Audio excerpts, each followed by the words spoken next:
अमरनाथ गुफा हिंदू धर्म का एक अत्यंत पवित्र तीर्थ स्थल है जो जम्मू कश्मीर राज्य में हिमालय की ऊंची पहाड़ियों के बीच स्थित है। यह गुफा लगभग 13,500 फीट की ऊंचाई पर स्थित है और भगवान शिव को समर्पित है। हर वर्ष यहाँ बनने वाला प्राकृतिक हिमलिंग अमरनाथ गुफा की सबसे बड़ी विशेषता है, जिसे भक्त भगवान शिव का साक्षात स्वरूप मानते हैं। श्रद्धालु दोस्तों, पौराणिक मान्यता के अनुसार भगवान शिव ने इसी गुफा में माता पार्वती को अमर कथा का रहस्य सुनाया था। इस पवित्र कथा को सुनने से पहले भगवान शिव ने अपने सभी गणों, नंदी, चंद्रमा और यहाँ तक कि पंच तत्वों का भी त्याग किया था, ताकि कोई अन्य इस रहस्य को ना सुन सके। इसी कारण यह स्थान अत्यंत दिव्य और रहस्यमय माना जाता है।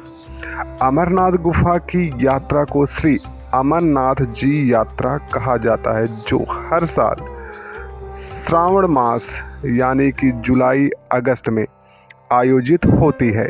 देश विदेश से लाखों श्रद्धालु कठिन पर्वतीय मार्गों, बर्फीले रास्तों और मौसम की चुनौतियों के बावजूद बाबा बर्फानी के दर्शन के लिए आते हैं। यह यात्रा आस्था, श्रद्धा और आत्मिक शुद्धि का प्रतीक मानी जाती है। अमरनाथ गुफा केवल एक तीर्थ स्थल ही नहीं, बल्कि भक्तों के लिए अडिग विश्वास, तपस्या और भक्ति का जीवंत उदाहरण है। श्रद्धालु दोस्तों, क्या आप अमरनाथ यात्रा 2026 करने का सपना देख रहे हैं, लेकिन रजिस्ट्रेशन प्रक्रिया समझ नहीं आ रही है? तो सावधान हो जाइए, क्योंकि बिना सही ऑनलाइन रजिस्ट्रेशन के आपकी यात्रा रुक सकती है। इस वीडियो में हम आपको बताएंगे अमरनाथ यात्रा 2026 का ऑनलाइन रजिस्ट्रेशन कैसे करें, कौन एलिजिबल रहेगा, क्या डॉक्यूमेंट चाहिए और कौन सी गलती नहीं करनी चाहिए। तो श्रद्धालु दोस्तों, वीडियो को अंत तक जरूर देखें। जय बाबा बर्फानी, स्वागत है आपका हमारे YouTube channel religious tour and travel पर। अमरनाथ यात्रा भगवान शिव के भक्तों के लिए केवल एक यात्रा नहीं, बल्कि आस्था और विश्वास की परीक्षा है। हर साल लाखों श्रद्धालु अमरनाथ गुफा के दर्शन के लिए आते हैं, लेकिन सीमित संख्या के कारण रजिस्ट्रेशन अनिवार्य होता है। आज के इस वीडियो में हम आपको अमरनाथ यात्रा 2026 के ऑनलाइन रजिस्ट्रेशन की पूरी जानकारी देंगे। श्रद्धालु दोस्तों, अमरनाथ यात्रा रजिस्ट्रेशन का मतलब है श्री अमरनाथ जी श्राइन बोर्ड द्वारा आपकी यात्रा को आधिकारिक अनुमति देना। बिना रजिस्ट्रेशन न तो आप यात्रा कर सकते हैं और न ही हेलीकॉप्टर या टेंट सुविधा ले सकते हैं। इसलिए ऑनलाइन रजिस्ट्रेशन अमरनाथ यात्रा का सबसे पहला और सबसे ज़रूरी स्टेप है। श्रद्धालु दोस्तों, आपकी जानकारी के लिए मैं बता दूं कि अमरनाथ यात्रा 2026 की रजिस्ट्रेशन प्रक्रिया यात्रा शुरू होने से पहले ऑनलाइन और ऑफलाइन दोनों तरीके से शुरू की जाती है। जैसा कि मैंने आपको बताया, आज के इस वीडियो में आप जानेंगे कि ऑनलाइन रजिस्ट्रेशन किस तरीके से कर सकते हैं। तो सबसे पहले आपकी जानकारी के लिए मैं ये बता दूं कि जैसे ही Shri Amarnath ji shrine board registration की तारीख डिसाइड करती है, उसके बाद ही रजिस्ट्रेशन के लिए जो पोर्टल है या फिर वेबसाइट है वो एक्टिव होता है। और एक इम्पॉर्टेंट बात ये है कि जैसे ही रजिस्ट्रेशन का प्रोसेस ओपन होता है, श्रद्धालुओं को जल्दी से जल्दी रजिस्ट्रेशन करना होता है, क्योंकि सीटें सीमित होती हैं। अब सबसे पहले हम जान लेते हैं एलिजिबिलिटी क्राइटेरिया के बारे में। ऑनलाइन रजिस्ट्रेशन करने से पहले एलिजिबिलिटी क्राइटेरिया जान लेना बहुत ही ज़रूरी है। श्रद्धालु दोस्तों, इसमें सबसे पहले आता है एज लिमिट। तो मैं आपको बता दूं कि आयु सीमा तय है, जिसमें मिनिमम एज 13 ईयर और मैक्सिमम एज 70 ईयर होनी चाहिए। गंभीर बीमारियों वाले यात्रियों को अनुमति नहीं है और गर्भवती महिलाओं के लिए विशेष नियम है। गर्भवती महिलाएं जिनकी प्रेगनेंसी 6 वीक से ज़्यादा है, वो यात्रा पर नहीं जा सकती हैं। अच्छा, एक क्वेश्चन ये भी है कि बहुत सारे श्रद्धालुओं के ये क्वेश्चन होते हैं कि फैमिली जा रही होती है और बच्चे 10 साल, 11 साल या 12 साल के होते हैं, तो उनका ये मानना होता है कि हम जा रहे हैं तो बच्चे लोगों को कहाँ रखेंगे, कैसे लेके जाएं, कोई अल्टरनेट ऑप्शन है या फिर नहीं है। तो मैं आपको बता दूं सलाह दोस्तों कि इसके लिए कोई भी अल्टरनेट ऑप्शन नहीं है। जो भी age limit Shri Amarnath ji shrine board ने निर्धारित किया हुआ है उसका स्ट्रिक्टली जो है पालन करना होता है।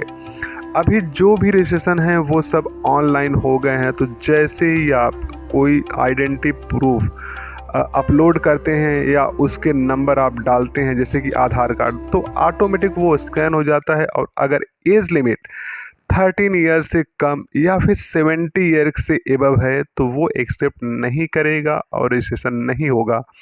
और अगर रजिस्ट्रेशन नहीं हो रहा है तो फिर आप यात्रा पर नहीं जा सकते हैं। तो इस चीज़ का आप ध्यान रखें। अब हम जान लेते हैं कंपल्सरी हेल्थ सर्टिफिकेट, जिसको हम CSC भी कहते हैं।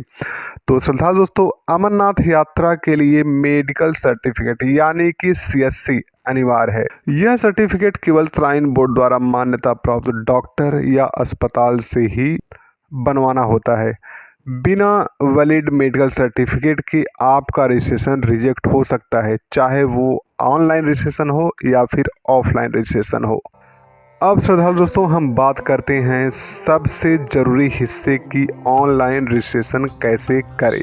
तो श्रद्धालु दोस्तों, स्टेप फर्स्ट के लिए सबसे पहले अपने मोबाइल या कंप्यूटर में इंटरनेट ब्राउज़र खोलें।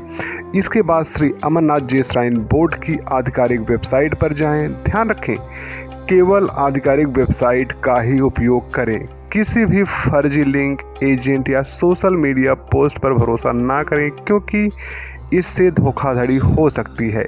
श्रद्धालु दोस्तों, वेबसाइट खुलने के बाद होम पेज को ध्यान से पढ़ें और नोटिफिकेशन सेक्शन जरूर देखें। स्टेप 2 में आपको वेबसाइट के होम पेज पर अमरनाथ यात्रा 2026 रजिस्ट्रेशन या पिलग्रिमेज रजिस्ट्रेशन का विकल्प दिखाई देगा। इस विकल्प पर क्लिक करते ही रजिस्ट्रेशन पेज खुल जाएगा। यहाँ पर यात्रा से संबंधित सभी नियम, दिशा निर्देश और ज़रूरी जानकारी दी जाती है। आगे बढ़ने से पहले इन निर्देशों को ध्यान से पढ़ना बहुत ज़रूरी है। स्टेप 3 में अब आपको अपनी व्यक्तिगत जानकारी भरनी होगी। इसमें आम तौर पर पूरा नाम, ID प्रूफ के अनुसार जन्म तिथि, लिंग, मोबाइल नंबर, ईमेल ID, पता, पहचान पत्र का विवरण। ध्यान रखें, जो जानकारी आप यहाँ भरते हैं वही आपकी यात्रा पर्ची पर छपती है। किसी भी तरह की गलती आपकी यात्रा रद्द करवा सकती है। उसके बाद नेक्स्ट स्टेप में अमरनाथ यात्रा के लिए कंपल्सरी हेल्थ सर्टिफिकेट यानी मेडिकल सर्टिफिकेट अपलोड करना अनिवार्य है। यह सर्टिफिकेट केवल श्राइन बोर्ड द्वारा अधिकृत डॉक्टर या अस्पताल से ही बनवाया जाना चाहिए। अब श्रद्धालु दोस्तों, वेबसाइट पर दिए गए विकल्प में मेडिकल सर्टिफिकेट, जिसको हम CSC भी कहते हैं, उसकी स्कैन कॉपी और साथ साथ कोई अपना पासपोर्ट साइज फोटोग्राफ, ये दोनों आपको अपलोड करना पड़ेगा। ध्यान रखें श्रद्धालु दोस्तों, सर्टिफिकेट स्पष्ट और पढ़ने योग्य हो, डॉक्टर की मुहर और हस्ताक्षर लगे हों, सर्टिफिकेट वैध तारीख का ही होना चाहिए। ध्यान रखें श्रद्धालु दोस्तों, जब आप रजिस्ट्रेशन का प्रोसेस स्टार्ट करते हैं तो सबसे पहले आपको यात्रा की डेट और उसका रूट सेलेक्ट करके अवेलेबिलिटी चेक कर लेनी होती है। अवेलेबिलिटी होने पर ही आप आगे रजिस्ट्रेशन के लिए प्रोसीड कर सकते हैं। अगर किसी पर्टिकुलर डेट में अवेलेबिलिटी नहीं है तो आपको डेट चेंज करके उसके बाद अवेलेबिलिटी चेक करके और फिर आगे प्रोसीड करना होगा। ध्यान रखें, एक बार तारीख चुनने के बाद उसमें बदलाव करना मुश्किल हो जाता है। अब बात आती है रजिस्ट्रेशन फ़ीस की। तो सभी जानकारी भरने के बाद आपको रजिस्ट्रेशन फ़ीस का भुगतान करना होगा। भुगतान के लिए आमतौर पर debit card, credit card, net banking या UPI के थ्रू आप भुगतान कर सकते हैं। भुगतान सफल होने के बाद स्क्रीन पर कंफर्मेशन मैसेज दिखाई देगा। भुगतान के दौरान इंटरनेट कनेक्शन मजबूत होना बहुत ज़रूरी है। श्रद्धालु दोस्तों, जैसे ही आप रजिस्ट्रेशन की फ़ीस का पेमेंट कर देते हैं, रजिस्ट्रेशन स्लिप जनरेट हो जाएगी। इस स्लिप को तुरंत डाउनलोड करें और प्रिंट आउट निकाल लें। यात्रा के दौरान यह स्लिप फ़ोटो आईडी और मेडिकल सर्टिफिकेट साथ रखना अनिवार्य है। बिना रजिस्ट्रेशन स्लिप के किसी भी बेस कैंप या चेक पोस्ट से आगे जाने की अनुमति नहीं दी जाती है। यात्रियों के लिए important and final advice: online registration करते समय जल्दबाजी ना करें। सभी जानकारी दोबारा चेक करें और केवल आधिकारिक स्रोत पर ही भरोसा करें। सभी रजिस्ट्रेशन की एक सुरक्षित और सफल अमरनाथ यात्रा की कुंजी है। श्रद्धालु दोस्तों, रजिस्ट्रेशन के समय आपका ईमेल आईडी और मोबाइल नंबर करेक्ट होना चाहिए, क्योंकि इसी के द्वारा आपका जो है रजिस्ट्रेशन वेरीफाई किया जाता है। कभी कभी श्रद्धालु मेन गलती यही कर देते हैं कि ईमेल आईडी सही तरीके से नहीं डालते हैं और मोबाइल नंबर भी गलत हो जाता है। तो अगर दोनों चीज़ें गलत हो गई फिर तो आपका रजिस्ट्रेशन थोड़ा सा मुश्किल हो जाएगा। तो इसलिए कुछ भी गलती हो जाए, लेकिन मोबाइल नंबर या ईमेल आईडी दोनों सही होने चाहिए। तो इसलिए श्रद्धालुओं की जानकारी के लिए मैं बता दूं कि जो कॉमन मिस्टेक करते हैं उसको अवॉइड करें, जैसे कि मेडिकल सर्टिफिकेट किसी भी अनऑथराइज्ड डॉक्टर या फिर हॉस्पिटल से बनवा लेना, गलत नाम या डेट ऑफ बर्थ को फिल करना, श्राइन बोर्ड की जो एलिजिबिलिटी क्राइटेरिया है उसको फॉलो ना करना और अंतिम समय में रजिस्ट्रेशन करना। तो श्रद्धालु दोस्तों, इन गलतियों से बचना बहुत ज़रूरी है। तो श्रद्धालुओं के लिए फाइनल टिप्स ये है: अगर वो सक्सेसफुल रजिस्ट्रेशन करना चाहते हैं तो रजिस्ट्रेशन शुरू होते ही आवेदन करें। सभी डॉक्यूमेंट्स पहले से तैयार रखें। केवल श्राइन बोर्ड की ऑफिशियल वेबसाइट से ही रजिस्ट्रेशन करें और फर्जी एजेंट से बचें। श्रद्धालु दोस्तों, अगर आप अमरनाथ यात्रा 2026 को बिना किसी परेशानी के करना चाहते हैं तो सही और समय पर ऑनलाइन रजिस्ट्रेशन सबसे ज़रूरी है। अगर यह वीडियो आपके लिए उपयोगी रहा हो तो लाइक करें, शेयर करें और हमारे channel religious tour and travel को सब्सक्राइब करें। अमरनाथ यात्रा 2026 रजिस्ट्रेशन, इन्फॉर्मेशन और पैकेज बुकिंग के लिए नीचे दिए गए नंबर पर संपर्क करें। जय बाबा बर्फानी। हर हर महादेव।